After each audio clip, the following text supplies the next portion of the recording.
¿no? De la navaja, por decirlo así, y una inscripción interesante, una plancha, una precandidatura, en el caso del PPC, que se anunció hoy, es la de su presidente, el presidente del partido, Alberto Bengolea, quien va con Lucía del Pilar Ledesma y David Ignacio Vera. Por supuesto, pues han sido días bastante moviditos también para el PPC, pero al final se ha decantado Alberto Bengolea por ser precandidato presidencial. Y le damos la bienvenida. Alberto, ¿cómo está usted? Gracias por estar con nosotros.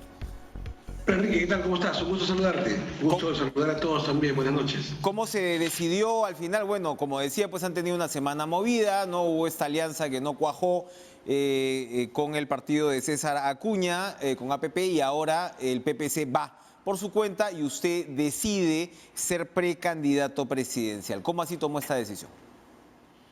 Bueno, como siempre lo dije desde el comienzo, desde que estuvimos en estas largas conversaciones que tú recordarás a lo largo de todo el año, el PPC tenía, por supuesto, con tranquilidad las candidaturas suficientes para poder enfrentar esta elección. Se han dado así las circunstancias y aquí estamos para decir nuestra palabra habitual. Finalmente lo conversé con las personas que al interior del partido debía conversar a efectos de definir cuál de las opciones debía ser presentada y se consideró que tenía que ser la mía y yo, por supuesto, con muchísimo gusto y con la mayor alegría a representar las ideas que hemos defendido siempre para presentarlas en esta ocasión en un momento tan difícil para el país. Así que aquí estamos, comenzamos una nueva campaña, todavía no candidato, estoy inscribiendo la candidatura para unas justas internas que habrán. Entiendo que me parece que mañana cierra el plazo de inscripción, así que estamos a la espera a ver si se presenta alguna otra candidatura, pero en tanto no se produzca correctamente el proceso democrático interno, todavía precandidato. Claro, ahora, efectivamente, en las últimas semanas estuvimos hablando con usted mismo y con otros dirigentes del partido que señalaban que el PPC tenía 3 o 4 figuras que podían ser consideradas presidenciables. Estaba el caso Alberto Bengolea, pero está, por supuesto, Marisol Perestello, está el señor Carlos Neuhaus, se me escapa de repente alguno más. Pero estas precandidaturas, ¿sabe usted si se quedaron en el camino o mañana puede haber también algún anuncio? No, por lo menos de los que tú mencionas, no. Esto lo hemos conversado entre nosotros precisamente. Te comenté que para finalmente afinar el tema era decir, bueno, estamos aquí, tomemos una decisión como la tomamos siempre en el partido, de la manera más amigable, nos reunimos, lo conversamos y se tomó la decisión que fuese yo. Así que por ahí no te preocupes, no habría sorpresa. Sin embargo, cualquier pepecista de cualquier lugar del Perú tiene, por supuesto, abierta la posibilidad de lanzar su candidatura, ¿no? Pero entonces usted sería o estaría apuntando pues a una candidatura de consenso, al menos en el sector de notables, entre comillas, de los que estamos hablando. No, yo te diría que es una candidatura de consenso a secas, ¿no? Ciertamente de 250.000 militantes podría haber. Por eso yo quiero ser muy transparente y aprovechar este espacio tuyo que llega a todo el país para decirle a los militantes de todo el PPC, si alguno tiene intención, por favor, bienvenido a la competencia interna, pero entiendo que es una candidatura de consenso efectivamente que ha sido muy conversada. En la interna hemos agotado diferentes conversaciones, hemos pensado mucho en quiénes deberían estar en la plancha, qué mensaje queremos dar, y yo me siento muy satisfecho con la plancha que se está presentando. Cuéntenos los antecedentes de quienes lo acompañan, Lucía del Pilar Ledesma y David Ignacio Vera. Pues, a ver, en la crisis en que se encuentra el Perú, en el momento difícil en que está el país, creemos que el PPC tiene que representar lo que siempre ha representado. A la par de valores y de ideas, fuerza, un partido de técnicos y de gente capaz. Creo que el Perú hoy día no está para más juegos, no está para seguir aventuras, ni sonrisas bonitas, no está para entregar la posibilidad realmente a peruanos capaces y los técnicos del PPC siempre se han distinguido en esa materia. Cada vez que un PPCista ha recibido un encargo en el Perú, lo ha cumplido con acierto.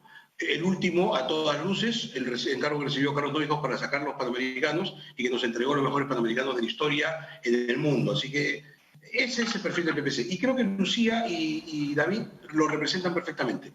Lucía ha sido presidenta o decana del Colegio de Arquitectos del país en su capítulo Lima, como ha sido decana, ha sido vicedecana, además tiene una experiencia laboral muy grande en temas de urbanismo y de inversión pública, ha trabajado en los 3 niveles del Estado, de manera que conoce perfectamente el tema, no solamente de la administración pública, sino en sus diferentes niveles, el tema municipal, el tema regional, el tema nacional, como asesora ministerial, tiene una muy larga experiencia y en el sector gremial ha trabajado muy duro por los arquitectos del país. En el caso de David, tiene un perfil muy similar, él ha sido decano del Colegio de Odontólogos del Perú, reelecto además, pero no solamente eso, sino que adicionalmente a ello, él es actualmente el presidente del Consejo Nacional de Decanos de los Colegios Profesionales del Perú, es decir, lo que se conoce como el decano de decanos. Todos los decanos profesionales del Perú, bueno, él es su líder actualmente.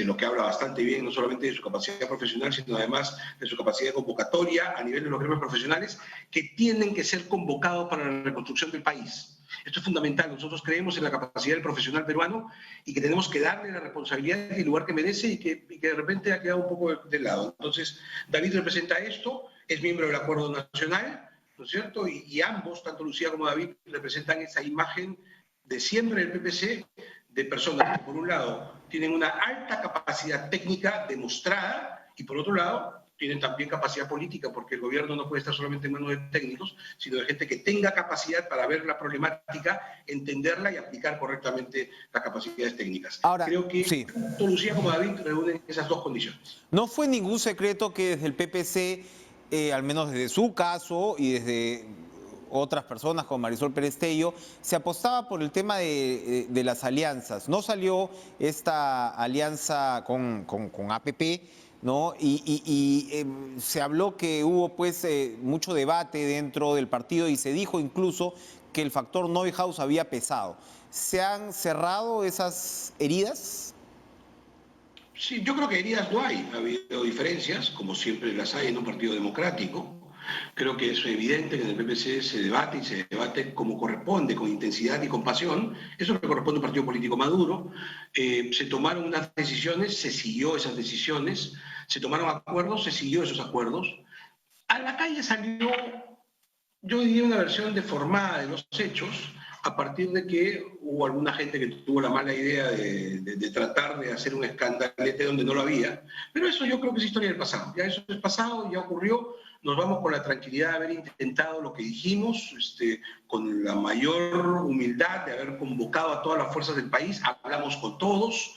No se llegó a acuerdos, pero por lo menos nos escuchamos y creo que ese es un primer paso muy importante para cambiar la política peruana, que es lo que queremos. Tenemos que hablar, tenemos que escucharnos y tenemos que conocernos, porque si seguimos en esta política permanente de la sospecha, de la acusación, no vamos a ir a ninguna parte. Yo mantengo mi discurso de lo que tenemos que hacer es construir. El Perú nos necesita positivos, buscando las coincidencias y no las diferencias. La crisis enorme en la que estamos requiere que vayamos juntos y que tengamos capacidad, por lo menos para escucharnos. Esa será la actitud de siempre del PPC. Ahora entramos a esta nueva confrontación electoral, pero con los brazos abiertos, con los oídos dispuestos a escuchar, a conversar y a representar a los peruanos de la mejor manera. De acuerdo, Alberto Bengolea, pero no estamos en una situación que era la que precisamente se quería evitar, es decir, que tenemos un montón de candidatos, se ve esta sobrepoblación en las encuestas, y bueno, ¿cómo diferenciarse en ese concierto? Usted acaba de hablar de sonrisas bonitas, no sé si se está refiriendo al señor Forsyth,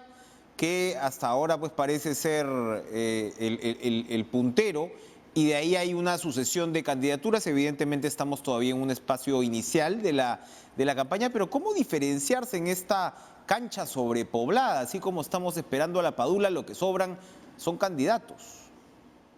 A ver, no hacía referencia a ninguna persona. Lo último que estoy esperando ahora es generar polémicas. Al contrario, yo creo que tenemos que intentar hacer una campaña alturada. Comparto contigo la preocupación, Enrique, porque no es de ahora. Me la has escuchado y me la has escuchado hace mucho tiempo. Creo que soy tal vez el único que está en esta prédica en un canal de televisión haciendo llamados permanentes a evitar esta locura a la cual vamos directamente. Otra vez una campaña llena de candidatos. Y ahí tenemos que aceptar todos nuestra responsabilidad, Enrique. Por un lado, las agrupaciones políticas han sido incapaces de ponerse de acuerdo, y yo ahí me voy con la conciencia tranquila. Creo que he sido el que más he trabajado, denodadamente, para lograrlo, pero en fin, si no se puede, no se puede. Pero por otro lado también, digamos, ¿cómo decirlo? A quienes han estado observando esto, que lejos de alentar o de aplaudir el intento de unión, lo han torpedeado permanentemente, ¿no? Cuando alguien trata de conversar, dicen, se están poniendo de acuerdo, como si fuera algo malo. cuando en realidad es bueno, ¿no es cierto? Entonces, y por último, una legislación electoral que no ayuda ni un poquito, Enrique. Mira, yo te pongo un solo dato. El 28 de septiembre salió la normativa del Jurado Nacional de Elecciones sobre las elecciones que vienen. Y entre otras cosas decían que el plazo para alianzas vencía el 12 de octubre. O sea, te decían que tenías 2 semanas para arreglar alianzas. Es una locura. Entonces, por un lado, los partidos políticos, por otro lado, la prensa, por otro lado, la propia ciudadanía y por otro lado, la legislación, todo ha confluido a evitar esto y al final vamos a ir otra vez a una campaña llena de candidatos. Esto parece una novela de García Márquez, ¿no? Entonces, pero bueno, es la realidad y siendo esa la realidad, pues aquí estamos, porque creo que el Perú merece y necesita que estemos, quienes toda la vida hemos trabajado por el país, quienes tenemos más de 50 años con esta experiencia de presentar buenos planes de gobierno a nuestros mejores cuadros y vamos con la mayor intención de convocar esta vez sí la atención de la ciudadanía en una candidatura que creemos puede ser renovada, con gente fresca, que intentamos con la mayor intención darle lo mejor al Perú. Ahí estarán nuestros planes, los van a poder ver, ahí estarán nuestros candidatos, los van a poder escuchar y estamos listos para comenzar. Bien, suerte entonces Alberto Bengolea en esta gesta que comienza, ¿no? Con lo que será, por supuesto, como usted ha señalado, el proceso interno de los próximos días y estaremos pues pendientes del desarrollo de todas estas propuestas. Vamos a ir a una pausa, pero regresamos con mucho más. Tenemos un programa muy interesante esta noche para ustedes. Volvemos con la ministra de Justicia y Derechos Humanos, Ana Neira. Por supuesto, hay mucho que conversar. Regresamos.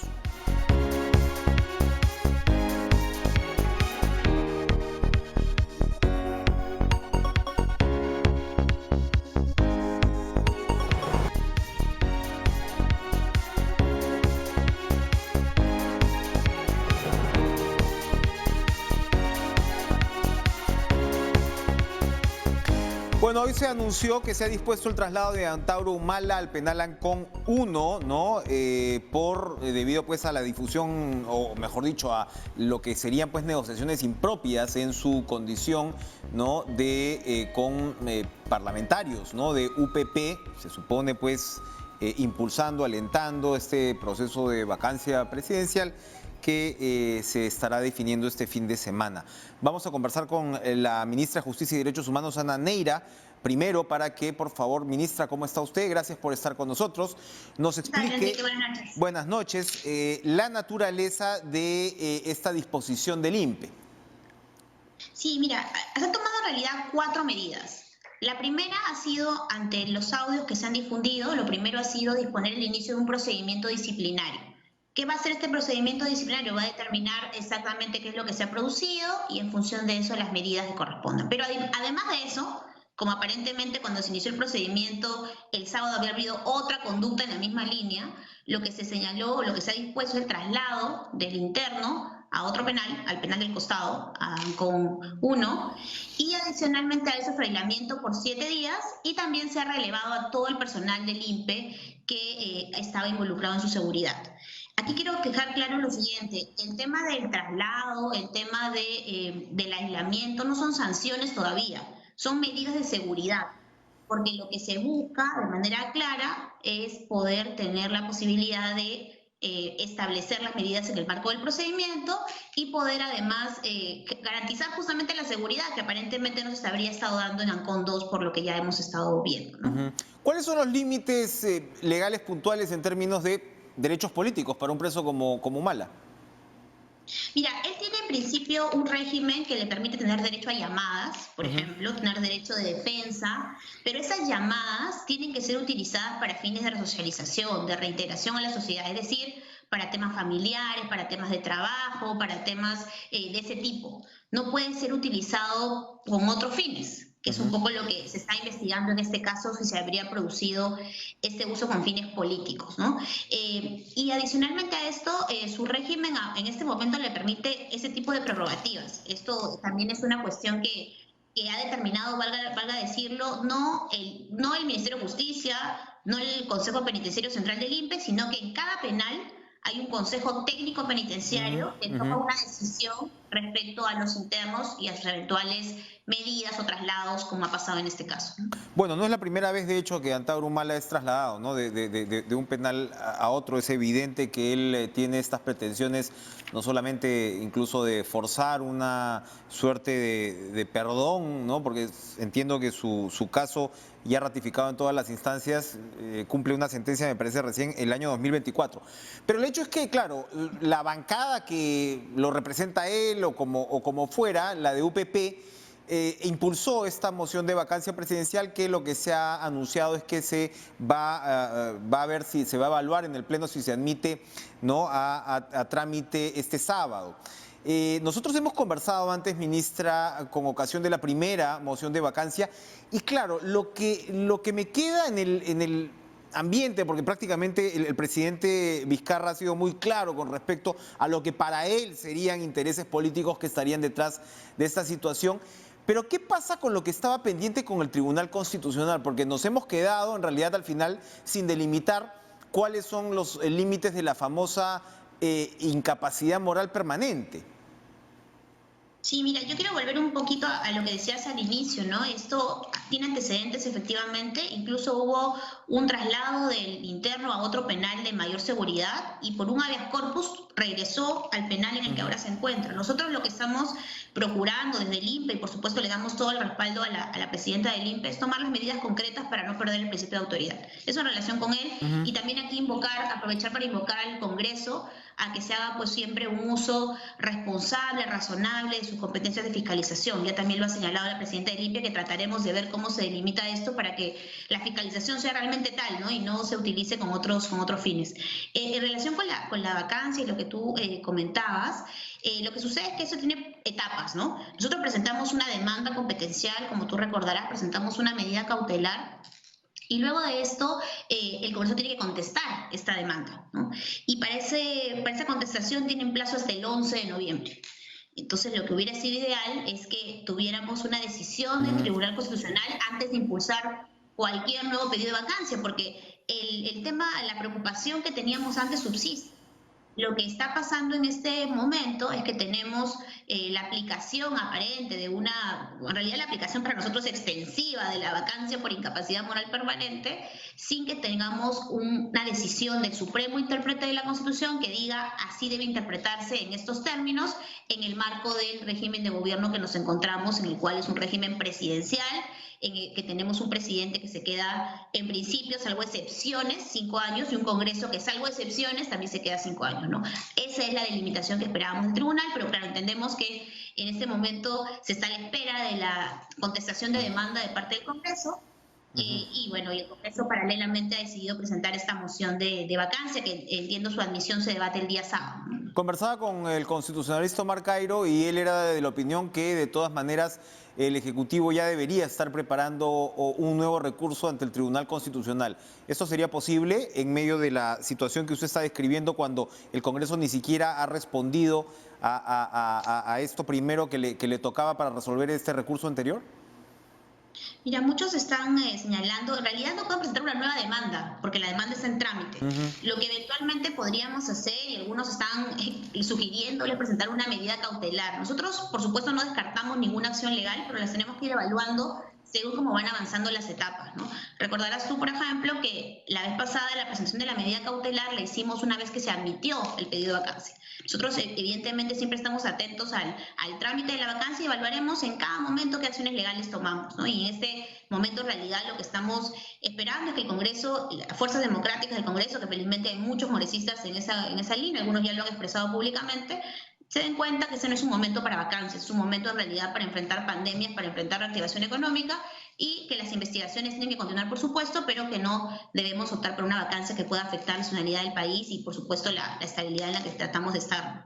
Las investigaciones, como usted señala, tienen que continuar y claro, en esta situación usted ha descrito cuál es de alguna manera pues la figura legal, los que deberían ser los límites y la pertinencia, sobre todo en un momento como este, de una figura extrema como la de la vacancia. Al mismo tiempo, las acusaciones que se le han hecho al presidente o los señalamientos, al menos por parte de aspirantes a colaboradores eficaces, ya en mi humilde opinión no son el caso de Richard Swing, son señalamientos serios. Y al mismo tiempo hemos sabido que la Procuraduría Anticorrupción, ¿no?, que de alguna manera pues está, ¿no?, debajo del paraguas del Ministerio de Justicia, va a defender al Estado, ¿verdad?, en el caso Obrainsa e Ixa. Cuéntenos, por favor, cuál es el papel en este caso de la Procuradora Carrión en un caso como este. Ella defiende al Estado, ¿verdad? Bueno, en realidad, como es el Ministerio de Justicia, también la Procuraduría defiende los intereses del Estado, no de personas en particular. Como tú bien sabes, la Procuraduría es autónoma, es una decisión que ha tomado el Procurador General del Estado.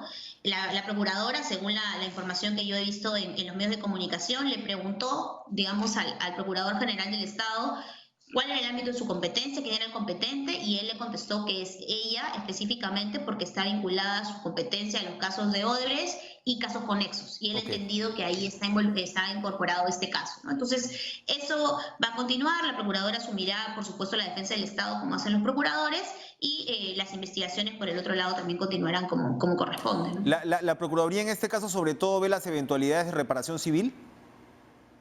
En realidad la Procuraduría tiene un rol, es como una especie, como tú bien dices, de abogado del Estado, defiende los intereses del Estado, trata de impulsar los procesos, trata de que se defienda la institucionalidad, ¿no? Ese es un poco su rol, y ese es el rol que ha asumido ya en varios casos la Procuradora Carrión, y lo seguirá haciendo, por supuesto, también en este caso, estamos todos seguros.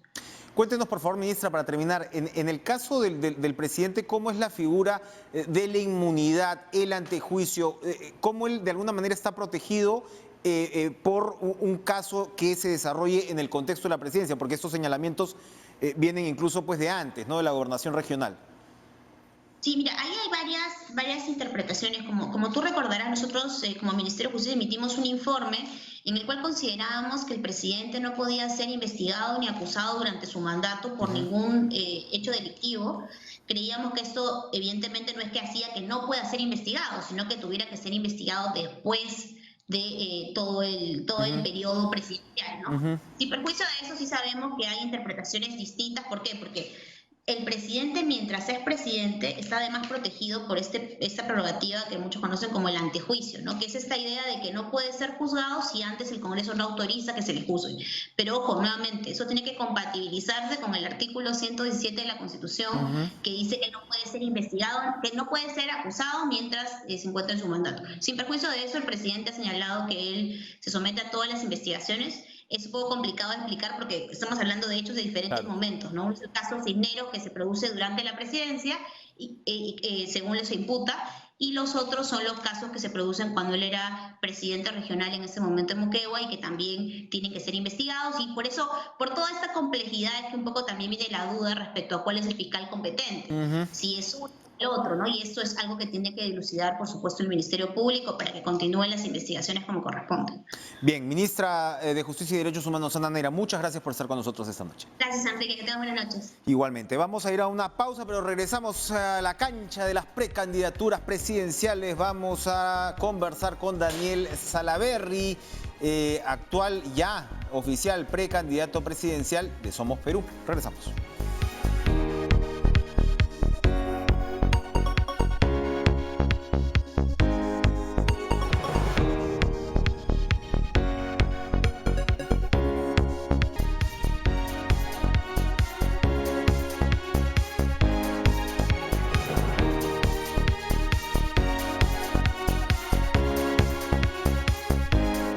El excongresista Daniel Salaverry es el flamante precandidato presidencial por Somos Perú, es líder de Perú Firme, que es su movimiento, y como señalo, ya está inscrito en esa condición. Su plancha está integrada por Matilde Fernández y Jorge Pérez, que por cierto son congresistas actualmente de esta agrupación. ¿Cómo está usted, Daniel? Gracias por estar con nosotros. ¿Cómo estás, Enrique? Acuérdate tú que hemos llegado a un acuerdo político con el partido Somos Perú, y ahora soy precandidato de Somos Perú, y me acompañan en la plancha, como tú lo has dicho, en la primera vicepresidencia Matilde Fernández, que es una enfermera con maestría en gestión del servicio de salud, y de segundo vicepresidente Jorge Pérez, que también es un médico con mucha experiencia en su sector. Así que el énfasis en el tema de salud está asegurado a partir del próximo año en nuestro gobierno. Pero entonces ha hecho buenas migas porque ambos son efectivamente integrantes de Somos Perú, ¿verdad? Así es. ambos son militantes y congresistas de Somos Perú, y ambos son personal del sistema de salud con muchísima experiencia. Así es que estoy seguro que van a ser no solamente un soporte importante en la gestión, sino que la trayectoria y el conocimiento que tienen respecto a la gestión de nuestro sistema de salud va a ser fundamental para la reforma que vamos a emprender. ¿Cómo van a ser las internas de Somos Perú? ¿Usted va a enfrentar a otros precandidatos? Hemos presentado una plancha presidencial acompañada de lista de 160 candidatos al Congreso y también de candidatos al Parlamento andino. Tengo entendido que también se escribió otra lista para competir. Al parecer no consignaron que tenía una sentencia penal el candidato, por lo tanto se le ha declarado improcedente y hemos quedado como lista única. Sin embargo, tenemos que cumplir los cronogramas. De todas maneras, tenemos que pasar por la elección interna, a pesar de ser lista única. ¿Cómo va a ser la elección interna? ¿Va a ser por delegados, militante un voto? Como usted señala, es ya prácticamente una formalidad, ¿no? Tengo entendido que va a ser un militante un voto, así es que nos sometemos a la regla de juego del partido como buenos demócratas que somos. Había sectores de Somos Perú que no estaban tan contentos. ¿Ya los convenció? Y bueno, es parte de la democracia interna. Existen afiliados militantes que ven con simpatía también la posibilidad de otras propuestas, pero conforme han ido pasando las semanas hemos ido consolidando al partido y estoy seguro que ahora todos juntos, hombro a hombro, vamos a trabajar para llevarle al país el gran proyecto que le estamos presentando para sacar de la pobreza a lo más de 2 millones de pequeños agricultores que al día de hoy no tienen un sol para reactivar sus chacras, para construir más de 1 millón de viviendas de interés social que las vamos a impulsar desde el primer día. Hoy día se construyen 40.000 al año, perfectamente podemos llegar a construir 200.000 si derribamos una serie de barreras burocráticas que impiden que este número se amplíe a 200.000. Atender la gran demanda del magisterio que durante décadas ha sido olvidado, devolverle la dignidad, no solamente en mejores condiciones a nivel remunerativo, sino también a nivel de salud. Estamos proyectando la construcción de un hospital exclusivo para el magisterio, para que los maestros tengan un hospital en donde puedan ser atendidos dignamente, porque ni eso siquiera reciben, ni siquiera pueden atenderse y curar sus dolencias, porque lamentablemente ni siquiera tienen los recursos para hacerlo. ¿Qué propone o qué le responde, mejor dicho, a sus críticos? A quienes dicen Daniel Salaverry fue aprista, estuvo con el fujimorismo, se peleó con el fujimorismo y claro, ganó también un espacio propio en ese periodo y ahora está en un partido de, digamos, de historia y tendencia municipalista como Somos Perú. ¿Qué responde a esos críticos? Bueno, le respondo que el Perú necesita hombres y mujeres que no se vendan ni se compren, que sean honestos, que sean honrados y que se mantengan siempre leales y firmes a la justicia, como la brújula al polo. Hay que mantenerse firme en esa línea y siempre del lado de la justicia, aunque los cielos se desplomen, Enrique.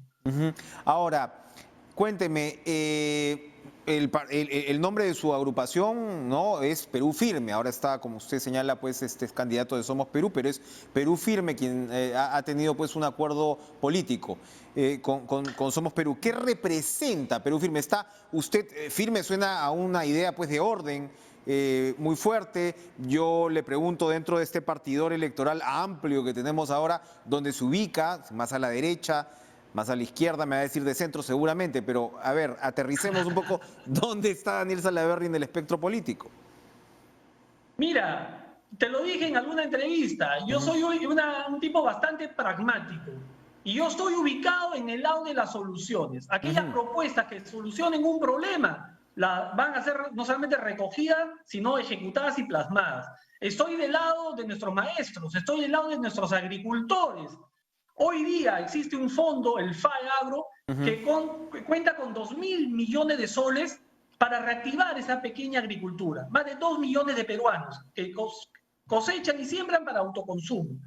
Bueno, a ellos solamente se les ha desembolsado 49 millones porque esos 2.000 millones, en lugar de entregárselos directamente a los agricultores, se le ha entregado a la banca comercial para que la banca comercial les pueda prestar el dinero. Por supuesto que a la banca no le interesa prestarle a los pequeños agricultores, entonces están absolutamente abandonados. Yo me encuentro en el lado de ellos, yo me encuentro en el lado de las familias que aún no tienen un hogar donde poder formar una familia y criar a sus hijos. A ellos les vamos a construir 1 millón de viviendas en los 5 años.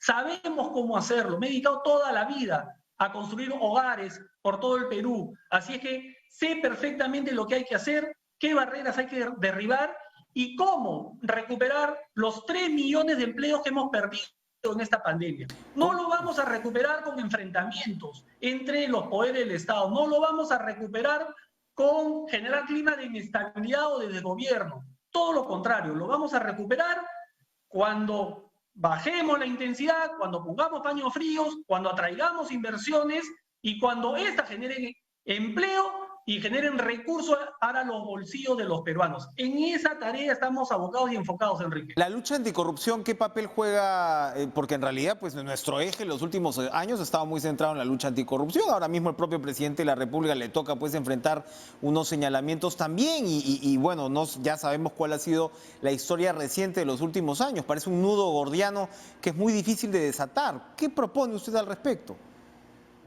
Bueno, ser inflexibles, ser firmes, como tú bien lo has dicho, cuando veamos cualquier acto que se aleja de lo que significa la rectitud, la justicia.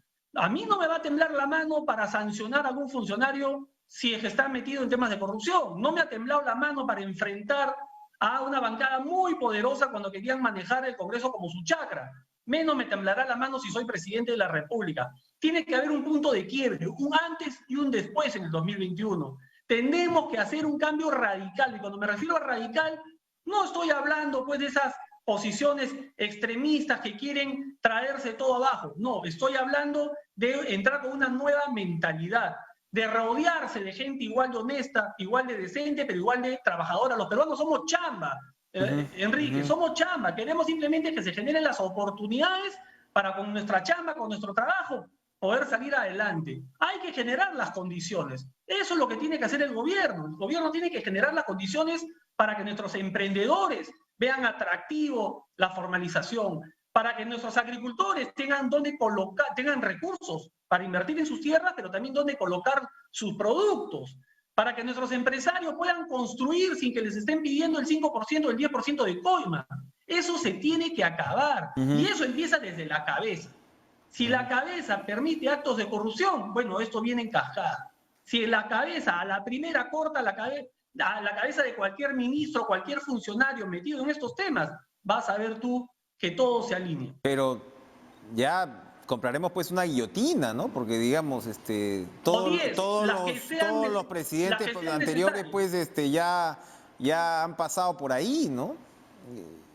O 10 guillotinas y las que se necesiten. Si no cambiamos la realidad de nuestro país respecto al tema de corrupción, ahora no lo vamos a poder hacer nunca. Ahora, este problema que todo el mundo usa como pretexto, que es un tema estructural, que viene desde hace 200 años, inclusive antes de la época de la colonia, y son pretexto tras pretexto para avalar los actos de corrupción que se van conociendo, bueno, se acabó. Tenemos que ser drásticos en esa posición y yo estoy seguro que el pueblo peruano me va a acompañar en esa tarea. Acaba de mencionar usted un tema estructural, que es un término que muchas veces utilizan los actores de izquierda. Usted aparece en las encuestas, pero, digamos, detrás de un par de opciones conocidas y de su ex amiga Keiko Fujimori, también está por ahí Verónica Mendoza, que incluso en algunos sondeos aparece, en el del IEP, me parece, aparece con 10%. Y seguramente la izquierda está mirando con muy buenos ojos lo que acaba de pasar en Chile, ¿no? Que pues, muchos pues, consideran un cambio democrático para cambiar la Constitución. Hay actores políticos que impulsarían acá el cambio de Constitución. ¿Qué piensa Daniel Salaverry? Que creo que debemos repetir lo que ha habido en Chile, llevar esto a un plebiscito, a un referéndum y que sea el pueblo peruano quien tome la decisión. Pero hay muchísimas personas, muchísimos peruanos que no se sienten incluidos en este supuesto desarrollo que nos han vendido de los últimos 25 años. Hay gente que todavía sigue metida en la pobreza, en extrema pobreza, que no ve un futuro, que no tiene oportunidades para poder salir adelante. Y obviamente uno viene y le dice, oye, pero mira, ha funcionado esta constitución, ha funcionado este modelo económico, Y ellos miran a su alrededor y dicen, bueno, te habrá funcionado a ti, pero yo sigo sin agua potable, yo sigo sin una vivienda, yo sigo sin tener recursos para invertir en mi chacra, sin capacitación, sin laboratorios de análisis de tierra, etcétera, etcétera, etcétera.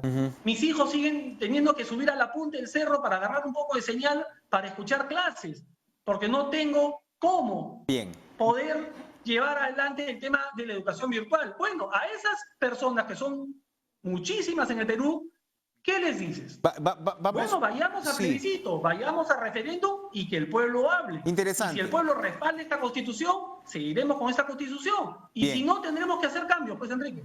Vamos a una última pausa, pero quiero que me cuente un poquito sus planes para el Congreso. ¿Cuáles son los principales puntales de su lista y cómo va a ser para que no se repita la desastrosa relación ejecutivo-legislativo que hemos visto en los últimos años? Volvemos.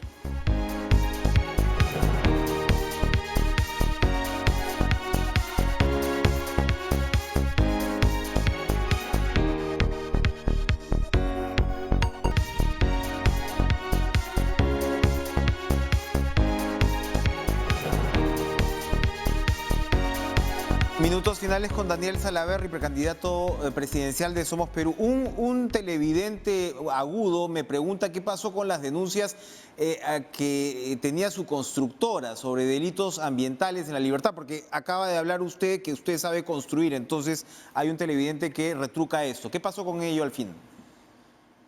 Bueno, yo dejé las empresas en el año 2015 porque tomé la decisión de entregarle mi vida a mi país y a trabajar desde los espacios que me permita la población. Lo hice desde el Congreso, ahora espero hacerlo desde la Presidencia de la República. No sé lo que ha ocurrido en los años siguientes, no tengo ningún tipo de conocimiento respecto a alguna denuncia que usted menciona. Congreso, usted ha estado, ¿no?, en estos años convulsos, como usted señalaba, se enfrentó a la que fue su bancada en un momento y ha sido testigo y partícipe, además de lo que ha sido una relación muy difícil. ¿Qué propone para revertir esto? ¿Cuáles son sus principales candidatos o sus principales fichas para el Congreso de la República? Son gente honesta, gente joven, pero también hay gente con experiencia en gestión pública, experiencia en el sector privado.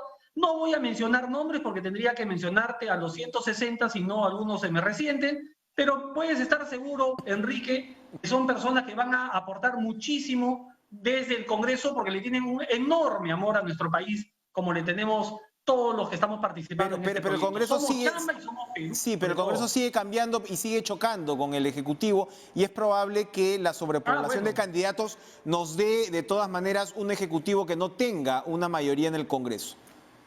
No hay ningún problema, yo no tuve bancada en el Congreso y sin embargo pude presidir el Congreso sin ningún problema durante un año muy difícil y de crisis. Soy alguien que puede consensuar. Soy una persona que dialoga, que escucha, pero también soy muy firme cuando hay que enfrentar los abusos y la corrupción. Así es que en un escenario en donde, siendo presidente de la República, no cuente con bancada mayoritaria, creo que no habrá ningún problema en poder sentarnos a conversar con las diversas bancadas, fijar una agenda en común, sobre todo en ejes fundamentales que queremos impulsar, como la infraestructura, la construcción de 1 millón de viviendas, el tema del magisterio, devolverle la dignidad a los maestros, en el tema del agro, para poder sacar adelante a nuestro país, porque es el mayor generador de empleo en el Perú. 40% del empleo en el Perú se genera en el agro. Así que no va a haber ningún problema, creo yo, en poder hacer un trabajo en conjunto, consensuado, respetando la independencia de los poderes, pero también construyendo una relación de confianza y de diálogo entre ambos. Me encantaría seguir conversando, Daniel Salaverry. Gracias por estar con nosotros. Se nos ha terminado el tiempo. Gracias a ustedes por acompañarnos comenzando esta semana, amigos, en Cara a Cara. Y bueno, seguiremos mañana con este repaso intenso de precandidaturas que varios programas pueden llenar. Nos vemos mañana. Que tengan una excelente noche.